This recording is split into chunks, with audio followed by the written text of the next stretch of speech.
Assalamualaikum. Hai, apa khabar semua? Bersama saya lagi Cikgu Wahidah. Kita telah memasuki unit yang seterusnya iaitu mikroorganisma. Pada hari ini, kita akan mempelajari apakah yang dimaksudkan dengan mikroorganisma dan apakah jenis-jenis mikroorganisma yang terdapat di sekeliling kita. Jom kita mulakan. Pernahkah kamu mendengar perkataan mikroorganisma? Mikroorganisma ialah gabungan daripada perkataan mikro dan organisma. Mikro bermaksud seni atau sangat halus dan tidak dapat dilihat oleh mata kasar.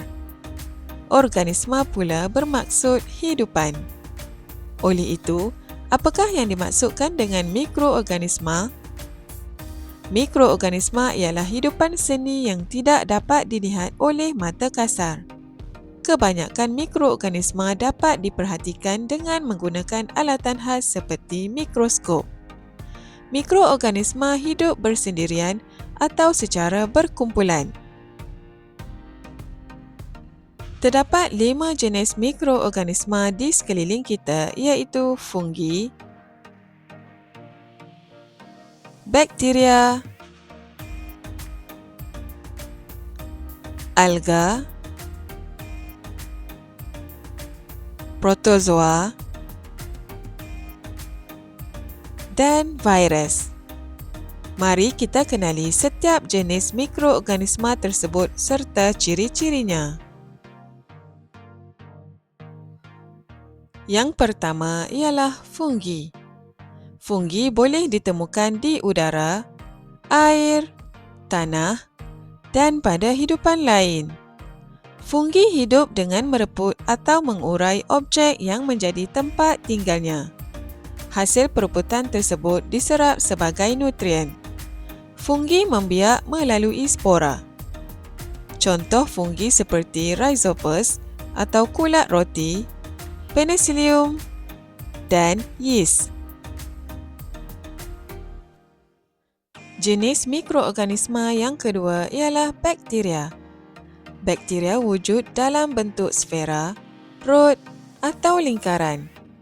Bakteria boleh ditemukan di udara, air, tanah dan pada hidupan lain seperti manusia, haiwan dan tumbuhan.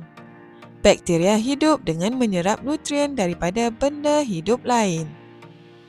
Contoh bakteria seperti Spirillum, Streptococcus, Escherichia coli atau E. coli dan Salmonella.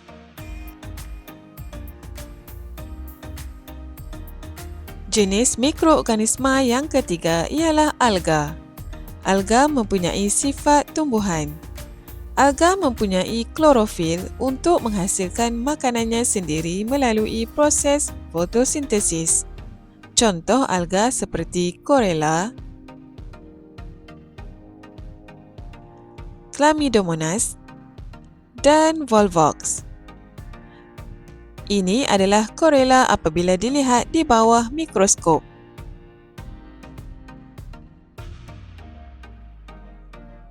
Yang keempat ialah jenis protozoa. Protozoa mempunyai sifat haiwan kerana hidupan ini bergerak untuk mendapatkan makanan. Protozoa hidup dalam habitat berair seperti kolam, tasik atau sungai. Contoh protozoa ialah Paramecium dan Ameba. Lihat, ini ialah pergerakan Paramecium apabila dilihat di bawah mikroskop. Jenis mikroorganisma yang terakhir ialah virus. Virus ialah mikroorganisma yang paling seni. Virus hanya dapat dilihat dengan menggunakan mikroskop elektron. Virus hanya dapat hidup dan membiak apabila berada di dalam benda hidup lain. Contoh virus ialah bacteriophage, human immunodeficiency virus (HIV) dan virus influenza. Tahukah kamu, coronavirus (CoV) ialah sejenis virus yang menyebabkan jangkitan saluran pernafasan atau COVID-19. Virus ini telah mengorbankan banyak nyawa pada tahun 2019.